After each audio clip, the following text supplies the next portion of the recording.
ताजा तस्वीरें दिखा रहे हैं जो सीईओज के साथ मीटिंग है। जैसे कि आपने सुना था, हमारे जो एक्सपर्ट्स भी कह रहे थे कि इस वक्त पूरी दुनिया में जो सबसे बड़ी कंपनियां हैं, जिनको फॉर्च्यून 500 कंपनीज कहते हैं, उनके सीईओज भारत के प्रधानमंत्री से मिलना चाहते हैं, क्योंकि इंडिया, जिसको अंग्रेजी में कहते हैं डेस्टिनेशन ऑफ चॉइस है। भले से ही वो मैन्युफैक्चरिंग हो, भले से ही वो रिटेलिंग हो, भारत में हर कोई इन्वेस्ट करना चाहता है, वहां पर अपनी फैक्ट्रियां डालना चाहता है, वहां पर अपना पैसा डालना चाहता है। तो इसी वजह से कई बहुत जरूरी रक्षा सौदे भी भारतीय प्रधानमंत्री करने वाले हैं अपनी अमेरिका ट्रिप में। बहुत सारे बड़े बड़ी कंपनियों के सीईओ से भी मिल रहे हैं। वहां आप देख सकते हैं कि करीब 10 कंपनियों के जो हेड हैं वो प्रधानमंत्री से मिलने आए हैं। अभी फिलहाल जो उनकी मुलाकात चल रही है वो क्वालकॉम के चीफ के साथ है। सुशांत, और कौन कौन सी ऐसी कंपनियां हैं जिनसे आज मुलाकात होगी?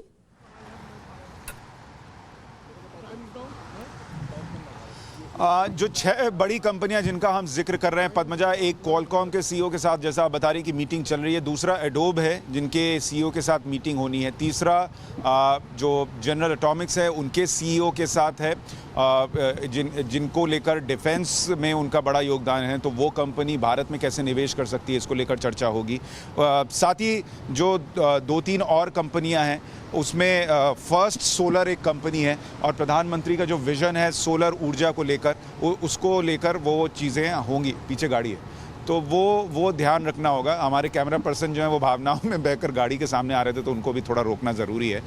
तो ये आज मुलाकातें, और अभी पद्मजा अंदर ये मुलाकातें चल रही हैं, आपने तस्वीरें भी दिखाई हैं। हम यहाँ नज़र रखेंगे कि अगर वो सीईओज निकलते हैं तो गहमा गहमी अगर कुछ होती है, कुछ अगर उनसे बात करने का मौका मिलता है, जिसकी उम्मीद दिलचस्प बात बताना चाहेंगे। लेकिन ये मुलाकातों का दौर शुरू हो गया है। बिल्कुल, एक और दिलचस्प बात बताना चाहेंगे अपने दर्शकों को कि आज देर रात, इंडिया टाइम के हिसाब से देर रात, एक भारतीय मूल की जो पहली उपराष्ट्रपति हैं अमेरिका की, कमला हैरिस, उनसे मुलाकात करेंगे नरेंद्र मोदी। उससे पहले जो आज सीईओ से मुलाकात है उनमें भी कई ऐसे बड़े बड़े नाम हैं सुशांत, जैसे कि अडोबी के जो चेयरपर्सन हैं वो भारतीय मूल के हैं, इंडियन ओरिजिन के हैं, शांतनु नारायण, विवेक लाल की बात कर लें तो एक तरीके से जो इंडिया की सॉफ्ट पावर ना सिर्फ हमारे डायस्पोरा जो कि आते हैं प्रधानमंत्री के फंक्शंस में उसमें दिखती है, पर जो कई बड़ी बड़ी कंपनियां हैं उनके हेड में, यहां तक कि खुद जो उपराष्ट्रपति हैं अब वो भी भारतीय मूल के हैं। तो एक ये भी बहुत कुछ बदला है पिछले कुछ सालों में, जिसको कहते हैं भारतीय प्रेजेंस बहुत पुख्ता हुआ है।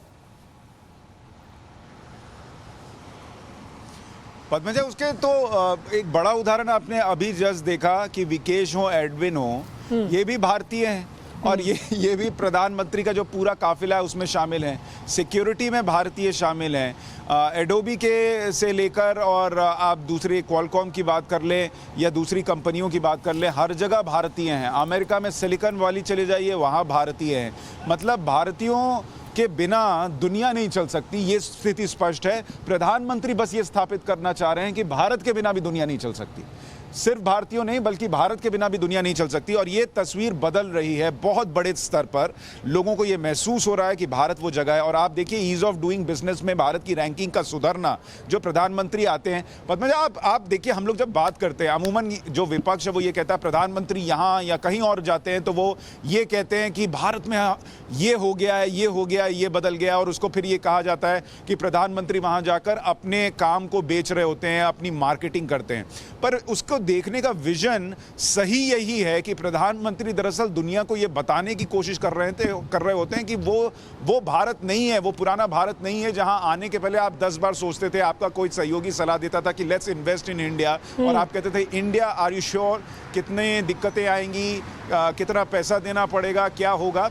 वो माहौल बदला है। तो प्रधानमंत्री जब काम बताते हैं, चीजें बदली हैं, ये बताते हैं, तो वो अपने लिए नहीं बताते बल्कि वो देश के लिए बताते हैं कि आपको ये समझना चाहिए कि भारत आइए, भारत दुनिया के किसी भी मुल्क से पीछे नहीं, साथ ही भारत दुनिया के कई मुल्कों से बहुत बेहतर है जहां आपको निवेश करना चाहिए। बिल्कुल। और अगर हम बात करें हम एटॉमिक कंपनी की बात करें, उसमें मिलिट्री ड्रोन टेक्नोलॉजी, क्योंकि हम अभी सिक्योरिटी की भी बात कर रहे हैं, 5 अलग अलग सीईओ हैं, बड़े नाम हैं, बड़ी कंपनियों के, चीफ्स हैं, अलग अलग फील्ड्स को वो रिप्रेजेंट करते हैं।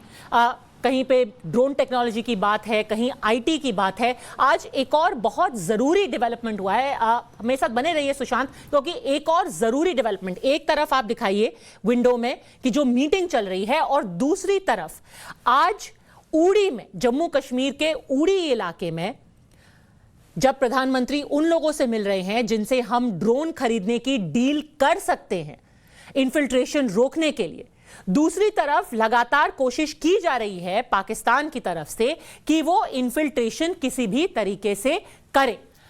आज ऐसी ही एक कोशिश को नाकाम किया है भारतीय सेना ने। आपको याद होगा पहली बार ऐसा अलर्ट आया था 18 और 19 सितंबर की रात को, उसको उन दोनों दिनों के बीच की जो रात थी, उस दिन पहला अलर्ट आया था कि इन्फिल्ट्रेशन की कोशिश की जा रही है, कुछ लोग घुसपैठ करने की कोशिश कर रहे हैं। तुरंत 4 दिनों तक कोम्बिंग ऑपरेशन किया गया और आज 3 आतंकवादियों को ढेर किया गया और भारी मात्रा में असलहा, हथियार मिले हैं।